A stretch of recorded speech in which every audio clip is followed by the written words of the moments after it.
السلام عليكم ورحمة الله وبركاته. الحمد لله والصلاة والسلام على رسول الله وعلى آله وأصحابه ومن والاه. أما بعد, মক্কা মুকাররমায় দেওয়া খুতবার বাংলা অনুবাদ 21 রমজান 38 হিজরি 16 জুন 2017।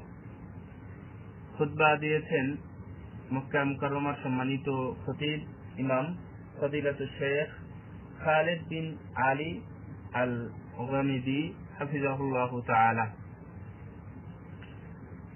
আমরা জানি রমজান মাস এবং রমজানের শেষ দশকে আমরা উপনীত হয়েছি।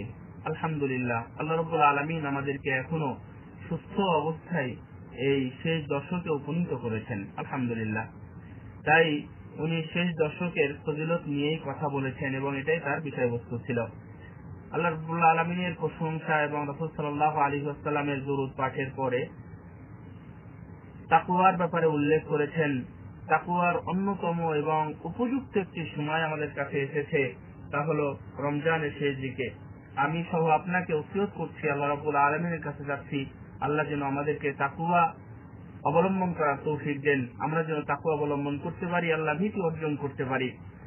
আল্লাহ রাব্বুল আলামিন বলেছেন, ওমান আহসানু দীনাম মিম্মান আসলামা ওয়াজহাহু লিল্লাহ ওয়া হুয়া মুহসিন।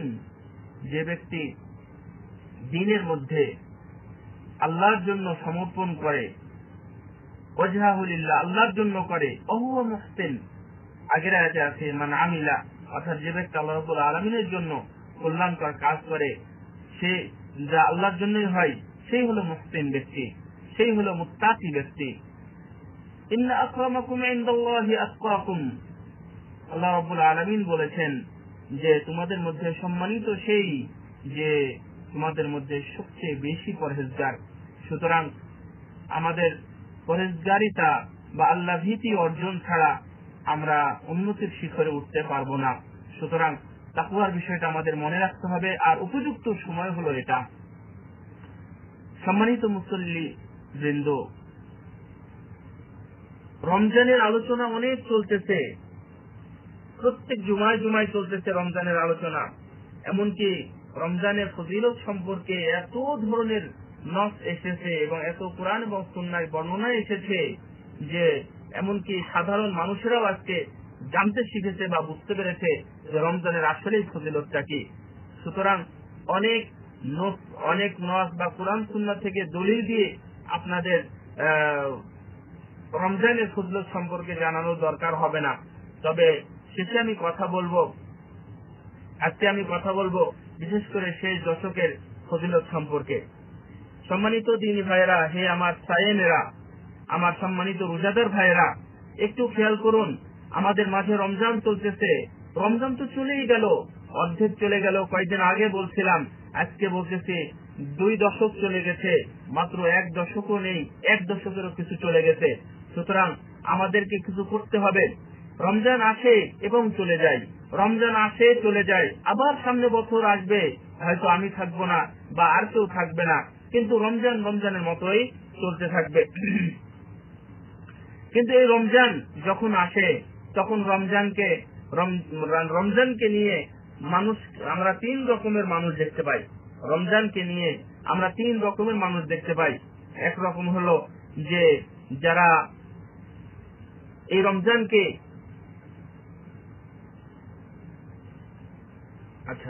রমজানকে তাদের অন্তর দিয়ে সেটাকে আহলান সাহলান জানায়, স্বাগত জানায়, এবং আল্লাহ রাব্বুল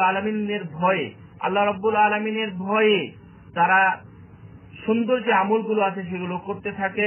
ফরজ, নফল, অন্যান্য যত ইবাদত আছে সব ইবাদত গুলো সুন্দরভাবে করার চেষ্টা করে, এবং বিশেষ করে কিয়ামুল লাইল যেটা এটাকে তারা বিশেষভাবে ফুরসা হিসাবে গ্রহণ করে, ফুরসা আযীমা হিসাবে গ্রহণ করে, যে আমার জন্য বড় সুযোগ এসেছে যে আল্লাহর কাছে ক্ষমা নিতে হবে, আমার কাছে বড় সুযোগ এসেছে যে আল্লাহ রাব্বুল আলামিনের কাছে তওবা করতে হবে, আমার কাছে বড় সুযোগ এসেছে যে জান্নাতের গ্যারান্টি আমাদেরকে নিতে হবে। এই ধরনের ব্যক্তি আছে। এবং দ্বিতীয় প্রকারের কিছু ব্যক্তি আছে যে মাল্লাম ইয়াশউর শাহরু রমাদান আসার আল ঈমানি। অনেক ব্যক্তিরা আছে, আমরা এক প্রকারের ব্যক্তি পেলাম যে যারা বেশ ভালো রমজানকে মূল্যায়ন করে, সব দিক থেকে তারা মূল্যায়ন করে রমজানকে। আর এক প্রকার আছে যে যারা রমজান যে এসেছে এটা তাদের মধ্যে কোনো অনুভূতি দেখা যায় না। সে আমার ভাইয়েরা মনে রাখবেন, যারা এমন করেন তারা আপনারা নিজেদের উপরে জুলুম করেছেন, আপনাদের আত্মার উপরে জুলুম করেছেন। না, কখনোই না। রমজান আপনার জন্য যে জন্য এসেছিল, যে কাজে এসেছিল, আপনি সেটা করতে পারেননি। আপনার কাছে কোনো ফরজের মূল্য ছিল না, কোনো নফলের মূল্য ছিল না, সিয়ামকে কিভাবে পালন করতে হবে সেটাও মূল্য ছিল না। এমনিতেই আপনি সিয়াম রেখেছেন, সিয়াম রাখতে হয় হয়তো বা তাই রেখেছেন। এই ধরনের ব্যক্তিদের সংখ্যা অনেক সময় দেখা যায়। তাই তো রাসূল সাল্লাল্লাহু আলাইহি ওয়াসাল্লাম ওই সকল ব্যক্তিদের জন্য বলেছেন, মান আযগাসা রমাদানা ওয়া লাম ইগফার লাহু রাগিমা আনহু। অর্থাৎ উনি এভাবেই বলেছেন, অর্থাৎ বলছেন যে ওই ব্যক্তির নাক ধুলায় ধূসরিত হোক, অপমানিত হোক, সে লাঞ্ছিত হোক, যে রমজান পেল অথচ ক্ষমা করিয়ে নিতে পারলো না। আল্লাহ রাব্বুল আলামিন বলছেন, মান আমিলা সালিহান ফালিনাফসিহি ওয়া মান আসাআ ফাআলাইহা ওয়া মা রাব্বুকা বিযাল্লামিল লিল আবিদ। মনে রাখবেন, আল্লাহ রাব্বুল আলামিন বলছেন, যে ব্যক্তি কল্যাণ সৎ আমল করে সেটা তার নিজের জন্যই করে, অন্য কারোর জন্য নয়। আর যে খারাপ কাজ করে ওটা তার নিজের উপরই বর্তাবে। মনে রেখো, তোমার প্রতিপালক জালেম নয়, তার বান্দার উপর কোনদিন জুলুম করবেন না আল্লাহ রাব্বুল আলামিন। এই হলো দ্বিতীয় প্রকারের ব্যক্তি, যারা রমজানকে মোটেই মূল্যায়ন করতে চায় না। তৃতীয় প্রকারের ব্যক্তি হলো যে যারা রমজানের ফরজ, যেহেতু এটা ফরজ করা হয়েছে তাই সে এটা পালন করে, আর রমজান চলা অবস্থায় খারাপ কাজ থেকে বিরত থাকে, কারণ এটাও একটি ঈমান। রমজানটা পালন করে, বিশেষ করে ফরজ সালাতগুলো আদায় করে, তারপরে অন্যান্য হারাম কাজ থেকেও বেঁচে থাকে রমজান মাসে। কিন্তু সে ওই প্রথম ব্যক্তির মতো যে যেমন দোয়া আছে, মাগফিরাত আছে, তারপরে হচ্ছে সাইমদেরকে ইফতার করানো আছে, দান খয়রাত আছে, তারপরে কিয়ামুল লাইল আছে, কোরআন তেলাওয়াত আছে, এই সমস্ত বিষয় সে গ্রহণ করে না। এই তিন প্রকারের লোক আমরা দেখতে পাই। তবে আমি বলবো, হে আমার দ্বীনী ভাইরা, হে আমার মুসল্লি ভাইরা, মনে রাখবেন যে আল্লাহ রাব্বুল আলামিনের কাছে সেই ব্যক্তি, যেটা রাসূল সাল্লাল্লাহু আলাইহি ওয়াসাল্লাম বলছেন, ওয়ালা ইয়াসালু, অর্থাৎ আল্লাহ রাব্বুল আলামিনের বাণী, হাদিসে কুদসি, ওয়ালা ইয়াসালু আবদি ইয়াতাকাররাবু ইলাইয়া বিন-নওয়াফিল হাত্তা উহিব্বুহু। কোন বান্দা যদি অতিরিক্ত কিছু করে যদি আমার নিকটে আসতে চাই, তাহলে আমার ভালোবাসা সে পায়, বরং আমি তাকে ভালোবেসে ফেলি। সম্মানিত আমার দ্বীনী ভাইরা, সম্মানিত খতিব সাহেব একটি সুন্দর উদাহরণ পেশ করেছেন। যে মনে করেন যে কোথাও যদি একটি বড়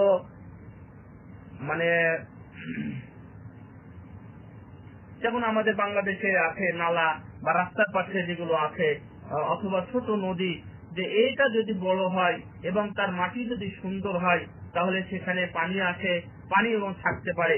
সেই পানি থেকে মানুষ উপকৃত হয়, সেই পানি পশু পাখি খায়, এবং এখানে ভালো বাগান উৎপাদন হতে পারে, সাথে সাথে অন্য ওই পানির জন্য ভালো ভালো ঘাসও হয়।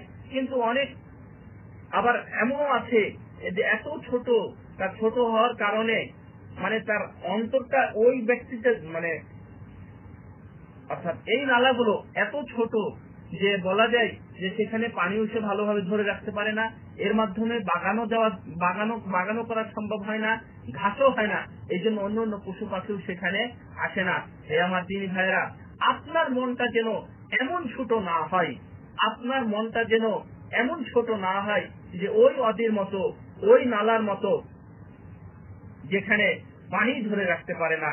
আপনার বুকটা খবরটা সংকীর্ণ করবেন না, আপনার অন্তরকে সংকীর্ণ করবেন না। আপনার অন্তরটা যেন হয় সেই নদীর মতো, যেখানে পানি আছে, ঘাস আছে, পশু পাখি এসে পানি পান করতে পারে, মানুষও সেই পানি ছাড়া উপকৃত হতে পারে।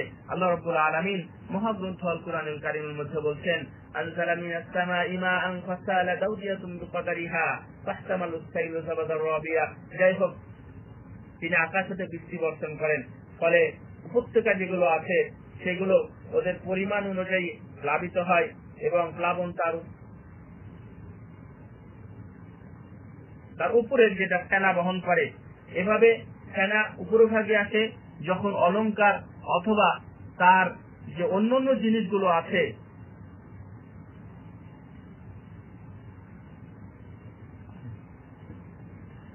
অর্থাৎ এটাকে আগুনে উত্তপ্ত করা হয়, অর্থাৎ আগুনে পুড়িয়ে, অর্থাৎ ওই মাটি থেকে। আল্লাহ রাব্বুল আলামিন উদাহরণ দিচ্ছেন, আসলে পরের অংশ থেকে হলে সবচেয়ে সুন্দর হতো। আল্লাহ রাব্বুল আলামিন বলছেন যে এটা দ্বারাতে অলংকার অথবা প্রয়োজনীয় জিনিসগুলো উত্তপ্ত করা হয়। আর আল্লাহ রাব্বুল আলামিন এভাবেই সত্য ও অসত্যের দৃষ্টান্ত দিয়ে থাকেন।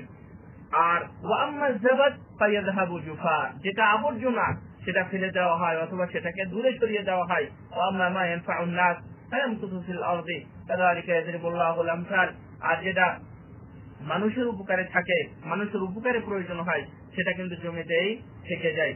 যেটা অতিরিক্ত হয় সেটা নিয়ে চলে যায় অথবা সেটা প্রয়োজন হয় না, আর যেটা উপকার হয় সেটাই জমিতে থেকে যায়। আর এইভাবে আল্লাহ রাব্বুল আলামিন উপমা দিয়ে থাকেন। হে আমার সায়েম ভাইরা, হে আমার রোজাদার ভাইরা, সুতরাং আপনি যদি রমজান মাসে ঠিক এমন অর্থাৎ ওই ওয়াদির মতো আপনি রমজানকে কাজে লাগান, তাহলে ইনশাআল্লাহ কিয়ামতের দিন আপনার যেটা প্রয়োজন সেটা আল্লাহ রাব্বুল আলামিন নেবেন, যেটা অতিরিক্ত হয় সেটা আপনাকে অতিরিক্ত পুরস্কার দিবেন। কিন্তু যখন আপনার মানসিক অবস্থায় সংকীর্ণতা নিয়ে অথবা সেই ছোট ওয়াদির মতো নিয়ে যখন আপনি হাজির হবেন, তখন হয়তোবা আপনার সেই দুর্দিনের সময় অর্থাৎ দুঃসময়ের জন্য আপনার কেউ উপকারে আসবে না। তাই আমি আপনাদেরকে যে বিষয়টা বলবো তা হচ্ছে যে সিয়াম অবস্থায় এখন পর্যন্ত যারা আছেন, যেহেতু আপনারা শেষ দশকে আছেন, যারা গীবতে যারা লিপ্ত আছেন, যারা অপবাদে আছেন, যে কোনো ধরনের খারাপ কাজ হোক না কেন, সব খারাপ কাজ আপনি এখনই বিরত থাকুন, সব খারাপ কাজ থেকে আপনি এখনই বিরত হন। কারণ আপনি যে সিয়াম রেখেছেন, এই সিয়ামটা রেখেছেন কার জন্য? আল্লাহর জন্য। অথচ আল্লাহর জন্য সিয়াম রেখে আপনি কিভাবে এই ধরনের গুনার কাজ করতে পারেন? কেন?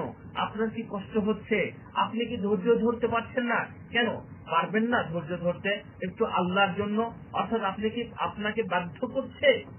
সুতরাং আপনি যেখানে এই খারাপ কাজ করতে আপনাকে যেখানে বাধ্য করা হচ্ছে, অথবা আপনার শাহওয়া, আপনার প্রবৃত্তি যেখানে এই কাজগুলো করতে বাধ্য করছে, আপনি সেখানে ধৈর্য ধরুন। হে আমার দিনী ভাইরা, একটু লক্ষ্য করুন কথাটার দিকে, অত্যন্ত গুরুত্বপূর্ণ কথা। আপনি সব কাজ থেকে, আমি আবার বলবো, আপনি সব কাজ থেকে বিরত থাকুন। আপনি বিরত থাকতে পারছেন না, তো এখানে আমি বলবো যে আল্লাহর জন্য যেহেতু সিয়াম রেখেছেন, যে ওই যে খারাপ কাজগুলো আপনার প্রবৃত্তি আপনাকে করতে বাধ্য করছে, আপনি এখানে ধৈর্য ধরুন। মনে রাখবেন, আল্লাহ রাব্বুল আলামিন এই সকল ব্যক্তিদের, ধৈর্য ধারণকারী ব্যক্তিদের জন্য, অর্থাৎ এই সময় যখন আপনি ধৈর্যকে খুব কষ্ট করে ধরে রেখেছেন, কারণ ধৈর্যটা মানুষ কষ্টের সময় ধরে, তখন আল্লাহ রাব্বুল আলামিন তাদের জন্য আন্তরিক পুরস্কার বা নিজের পক্ষ থেকে তাদেরকে পুরস্কৃত করবেন। শুধু এমনি সিয়াম রাখবেন, আল্লাহর পক্ষ থেকে পুরস্কার পাবেন, এটা কিন্তু অনেক দূরের কথা। আর যখনই কোনো কাজ করবেন, মনে মনে ভাববেন যে আমি এটা আল্লাহর জন্যই করলাম, আল্লাহর জন্য ধৈর্য ধরলাম, আল্লাহর জন্যই আমি এই কাজ থেকে বিরত থাকলাম। যদি এটা করেন তাহলে মানুষ হয়তোবা আপনার প্রশংসা করবে, আল্লাহ খুশি হবেন। কিন্তু যদি কোনো সময় আপনি এমন কাজ করেন, এমন কাজ থেকে বিরত থাকেন যে মানুষকে দেখানোর জন্য বা মানুষের প্রশংসা করানোর জন্য, তখন দেখবেন যে মানুষ প্রশংসা করতেও পারে আবার নাও পারে, কিন্তু আল্লাহটা পুরোটাই হারালেন। কিন্তু আল্লাহর জন্য করলে দেখবেন আল্লাহ খুশি হবেন, মানুষ আপনার প্রশংসা করবে। সুন্দর চমৎকার রমজান মাসে এই জিনিসটা আমরা যেন করতে পারি। আল্লাহ ইয়া রাব্বুল আলামিন।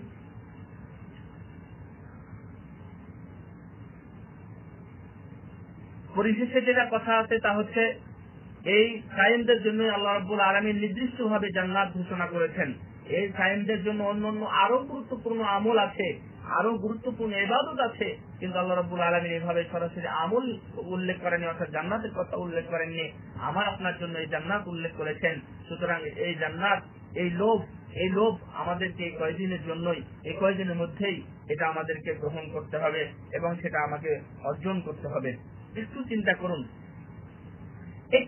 করুন, এই মাসকে সম্মানিত করার জন্য আল্লাহ রাব্বুল আলামিন কুরআন নাযিল করেছেন, অথবা এই মাসে কুরআন নাযিল করে আল্লাহ রাব্বুল আলামিন এই মাসকে সম্মানিত করেছেন, তাহলে আপনি এত দূরে কেন? আপনি কেন এত দূরে রয়েছেন? আল্লাহ রাব্বুল আলামিন আমাদেরকে যেন এই মাসের পূর্ণ মর্যাদা এবং বিশেষ করে এই যে শেষ দশক আছে, এই শেষ দশকের কাজগুলো যেন আমরা বিশেষভাবে ভালোভাবে করতে পারি। আল্লাহ আমাদেরকে সেই তৌফিক দান করুন, আমিন। সাল্লাল্লাহু আলা নবিয়িনা মুহাম্মদ। ও আচ্ছা, এই বলে উনি প্রথম খুতবাটা শেষ করেছেন। দ্বিতীয় খুতবায়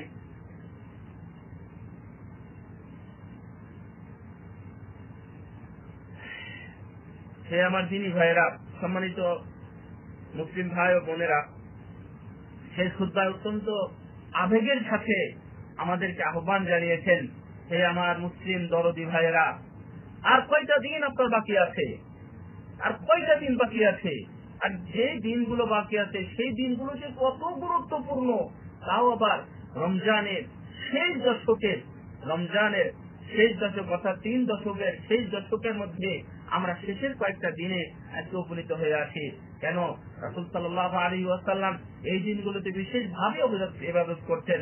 রাসূল আয়েশা রাদিয়াল্লাহু তাআলা আনহা বলছেন যে ইয়াখুসুন নবী সাল্লাল্লাহু আলাইহি ওয়াসাল্লাম বিল ইবাদাত বিইতিকাফ খাসসাতান, অর্থাৎ এটা হাদিস না, উনি উল্লেখ করেছেন, অর্থাৎ রাসূল সাল্লাল্লাহু আলাইহি ওয়াসাল্লাম বিশেষভাবে ইবাদত করার জন্য উনি শুধুমাত্র একটা ঘরের মধ্যে ঢুকে যেতেন, নিজেকে আবদ্ধ করতেন শুধু ইবাদত করার জন্য, কোনো কাজ নেই, দুনিয়াতে কোনো কাজের সাথে যেন সম্পর্ক না থাকে। এই জন্য উনি সেটার নামই হচ্ছে ইতিকাফ। ইতিকাফ মানে হচ্ছে দুনিয়াবি সকল সম্পর্ক, মোটামুটি সম্পর্ক ছিন্ন করে শুধু আল্লাহর জন্য, আল্লাহকে খুশি করার জন্য, ইবাদতের জন্য আবদ্ধ হওয়া। আপনারা হয়তোবা জানেন যে ইতিকাফে উল্লেখযোগ্য কোন ফজিলত কোথাও বর্ণিত হয়নি, কিন্তু এই যে ইতিকাফের মধ্যে যেটা হয়, ইবাদতটা হয়, এই ইবাদতটা হয় হচ্ছে অত্যন্ত নিগুড় এবং আল্লাহর সাথে একটা ভালো সম্পর্ক হয় ইতিকাফের জন্য। তাই তো রাসূল সাল্লাল্লাহু আলাইহি ওয়াসাল্লাম শেষ জীবনে মদিনাতে আসার পরে উনি প্রতি বছরই অর্থাৎ মৃত্যু পর্যন্ত উনি ইতিকাফ করে গেছেন। তো এই খাস করেছেন এই শেষ দশকের জন্য। কেন? আয়েশা রাদিয়াল্লাহু তাআলা আনহা আরো বলছেন যে ইস্তাহিদু ফিল আশরিল আওয়াখির মা লা ইস্তাহিদু ফি গায়রিহি। রাসূল সাল্লাল্লাহু আলাইহি ওয়াসাল্লাম উনি এত পরিমাণ পরিশ্রম করতেন কিসের জন্য? ইবাদতের জন্য। ওয়া লা ইস্তাহিদু ফি গায়রিহি, অথচ অন্যান্য সময় উনি এত পরিশ্রম করতেন না। যখনই শেষ দশক আগমন করত, ইযা দাখালাল আশরু শাদ্দা মি'জারা ওয়া আহিয়া লাইলা ওয়া আইকাযা আহলা, যখনই শেষ দশক আগমন করত তখনই উনি নিজেকে শক্তভাবে বেঁধে নিতেন, অথবা কাপড়গুলো ভালোভাবে গুটিয়ে নিতেন, নিজে জাগতেন এবং তার পরিবারকেও জাগাতেন, কেউ যেন মাহরুম না হয়, এই জন্য উনি এটা করতেন, অন্যদেরকেও জাগাতেন। হে আমার দিনী ভাইরা, এই যে রমজান মাস, রমজান মাসের সবচেয়ে বড় যে জিনিসটা, লা ওয়াসিলা লাহু ওয়া লা নাদিরা লাহু আল্লাযী উনজিলা ফীহিল কুরআন, এমন একটি অধ্যায় আছে যার উদাহরণ কোনোভাবেই দেওয়া যায় না, এবং আপনি কোনোভাবে কোনোর সাথে কোনো কিছুর উদাহরণ দিতেও পারবেন না, এবং তার উদাহরণ হয়ও না। তা হচ্ছে লাইলাতুল কদর। লাইলাতুল কদর, আর এই রাত্রেই নাজিল হয়েছিল মহাগ্রন্থ আল কুরআন। এমনকি এই রাত্রে এখন পর্যন্ত জিবরিল এবং ফেরেশতাগণ নাজিল হয় শুধু এই রাত্রের জন্য। আল্লাহ রাব্বুল আলামিন বলছেন, লাইলাতুল কদরি খায়রুম মিন আলফি শাহর তানাজ্জালুল মালাইকাতু ওয়ার রূহ ফিহা বিইذن রাব্বিহিম মিন কুল্লি আমর সালামুন হিয়া হাত্তা মাতলাইল ফজর। লাইলাতুল কদর হচ্ছে 1000 মাস অপেক্ষা উত্তম। এই রাত্রে ফেরেশতা এবং জিবরিল আমিন এসে হাজির হয়, অর্থাৎ জমিনে নিয়ে আসে তারা আল্লাহ রাব্বুল আলামিনের পক্ষ থেকে শুধু সালাম, শান্তি, প্রশান্তি শুধু নাজিল হতে থাকে মাতলাইল ফজর, এবং শেষ পর্যন্ত ফজর পর্যন্ত এটা নাজিল হতে থাকে। সুতরাং এই খায়ের, এই কল্যাণ থেকে আমরা কেন দূরে থাকবো? হে আমার দিনী ভাইরা, একটু খেয়াল করেছেন যে এটা কতদিন হয়? প্রায় 84 বছর। প্রায় 84 বছর যদি আপনি ইবাদত করেন, এই ইবাদতের সময় আল্লাহ রাব্বুল আলামিন একটি রাত আপনার সামনে দিয়ে পার করবেন। যদি আপনি সেটা করতে পারেন আলহামদুলিল্লাহ, যদি ধরতে না পারেন তাহলে অবশ্যই আমাদের জন্য সেটা ভালো অধ্যায় নয়। আর এই রাত্রে 2 নম্বর বিষয় হলো, এই রাত্রে কিছু আলামত আছে। এই আলামত গুলো হচ্ছে যে সে রাত মোটামুটি ঠান্ডা থাকবে এবং বেশি গরম থাকবে না, আবার বেশি ঠান্ডা থাকবে না, অথবা সেখানে বৃষ্টিপাতও কিছু হতে পারে, বৃষ্টির ফোঁটাও কিছু পড়তে পারে। এগুলো হচ্ছে আলামত, যা সাবিত আন নবী সাল্লাল্লাহু আলাইহি ওয়াসাল্লাম, বিভিন্ন হাদিস থেকে এটা আমরা প্রমাণ পাই। আর 2 নম্বর বিষয় হচ্ছে এই দিনই কদরুল মাখলুক, যে আমরা সবে বলাতে কয়েকদিন আগে বেশ চিল্লাচাঁচা করেছি বা অনেক কিছু বলেছি, কিন্তু মূল কাহিনী হচ্ছে ইন্না আনজালনাহু ফি লাইলাতিন মুবারাকাতিন ইন্না কুন্না মুনজিরিন ফিহা ইফরাকু কুল্লু আমরিন হাকিম আমরাম মিন ইনদিনা ইন্না কুন্না মুরসিলিন। আল্লাহ রাব্বুল আলামিন বলছেন, এই যে এটা তো সেই কুরআন, অর্থাৎ কুরআনকে বলছেন যে আমি এটা ওকে অবতীর্ণ করেছি বরকতময় রজনীতে, অর্থাৎ কদরের রাত্রিতে। দেখেন তাফসীর খুলেন, তাহলে পেয়ে যাবেন সূরা দুখানের 2, 3, 4, 5, 6 আয়াতগুলো দেখলেন। ফিহা ইফরাকু কুল্লু আমরিন হাকিম, এরাতে প্রত্যেক প্রজ্ঞাপূর্ণ যে বিষয়গুলো আছে সেগুলো ফায়সালা করা হয়, অর্থাৎ সেগুলো দেওয়া হয় আমরা মিন ইনদিনা, এটা আমার আদেশক্রমে। ইন্না কুন্না মুরসিলিন, আমি এই যে সেদিন দূত প্রেরণ করে থাকি, রাসূল বা সেদিন আল্লাহ রাব্বুল আলামিনের পক্ষ থেকে প্রেরণ করে থাকেন। তো সুতরাং আপনি যদি রাতকে পেতে চান, সবে বরাতে কত কি করেছেন একটু খেয়াল আছে আপনাদের? একটু লাইলাতুল কদরের জন্য কি করতে পারবেন? করেন। সম্মানিত আমার দিনী ভাইরা, আমি আপনাদেরকে বলবো সর্বশেষ কথা, এই রাত্রিগুলো এটা কারোর জন্য নির্দিষ্ট করে আসে না, কারোর জন্য নির্দিষ্ট না যে অমুক পাবে না, অমুক গুনাহগার পাবে না, বা অমুক নেককার ব্যক্তিরা পাবে, এর জন্য কারোর জন্য নির্দিষ্ট করা হয়নি। এমনকি এখানে কেউ মাহরুম হবে এটাও বলা যাবে না, এবং এমনটাও কোনো নির্দিষ্ট নেই যে এত পরিমাণ লোকদেরকে দেওয়া হবে। তাই সুতরাং যে এখানে ইজতিহাদ করবে, ইজতিহাদ মানে যে এখানে আল্লাহ রাব্বুল আলামিনকে বেশি পাওয়ার জন্য চেষ্টা করবে, কোরআন তেলাওয়াতের মাধ্যমে, দোয়ার মাধ্যমে, সালাতের মাধ্যমে যে রাত্রি জাগরণ করবে, তাদের জন্য আল্লাহ রাব্বুল আলামিন এই সৌভাগ্যের তালিকায় লিপ্ত করবেন। সুতরাং আপনি এখান থেকে কেন মাহরুম হবেন? দেখেন সালফে সালেহিনগণ বা আগের যে যারা মনীষী ছিলেন তারা এমনটা করতেন। ওনারা রাসূল সাল্লাল্লাহু আলাইহি ওয়াসাল্লামের হাদিসে আমরা যদি পাইও, কিন্তু একটি বিষয় স্পষ্ট যে রাসূল সাল্লাল্লাহু আলাইহি ওয়াসাল্লাম সেই 10 দিনে ইতিকাফ করতেন। কেন? যদিও নির্দিষ্ট ভাবে একটি হাদিসে এসেছে যে তোমরা বেজোর রাত্রিতে খুঁজো, কিন্তু জোর রাত্রি যেগুলো সেগুলোকে আমরা একবারেই অবহেলা করতে পারি না। সেই জন্য সালফে সালেহিনগণ, শেখুল ইসলাম ইবনে তাইমিয়া সহ অনেকেই এটাকে বলেছেন যে না, শুধুমাত্র নির্দিষ্ট করাটা ঠিক হবে না। রাসূল সাল্লাল্লাহু আলাইহি ওয়াসাল্লাম বলেছেন শেষ রাত্রে, শেষ দশকে বলেছেন, এটাই হচ্ছে আওসা, বা এটাই হচ্ছে সম্ভাবনাময় বেশি ভালো অর্থ এটা। সুতরাং আমরা অন্য রাতেও এটাকে একবারে অবহেলা করব না, যেন অন্য রাতেও আমাদের জন্য সৃষ্টি ইবাদত করার প্রয়োজন। আর যেগুলো বেতের কথা এসেছে সেটা তো আমরা মাহরুম হব না। সুতরাং আল্লাহ রাব্বুল আলামিন যেন আমাদেরকে এগুলো বেশি বেশি করার তৌফিক দান করেন। কি? কোরআন তেলাওয়াত, সালাত, দোয়া, ইস্তিগফার, তওবা, অন্যান্য যে আমলগুলো অর্থাৎ গুনাহ যেগুলো আছে সেই গুনাহগুলো থেকে যেন আমরা মুক্তি পেতে পারি, এই জন্য এখনই আমাদেরকে তওবা করতে হবে। আল্লাহ রাব্বুল আলামিন আমাদেরকে সেই তৌফিক দান করুন। আমিন। শেষে উনি অনেক দোয়া করেছেন, দোয়াগুলো অত্যন্ত গুরুত্বপূর্ণ ছিল।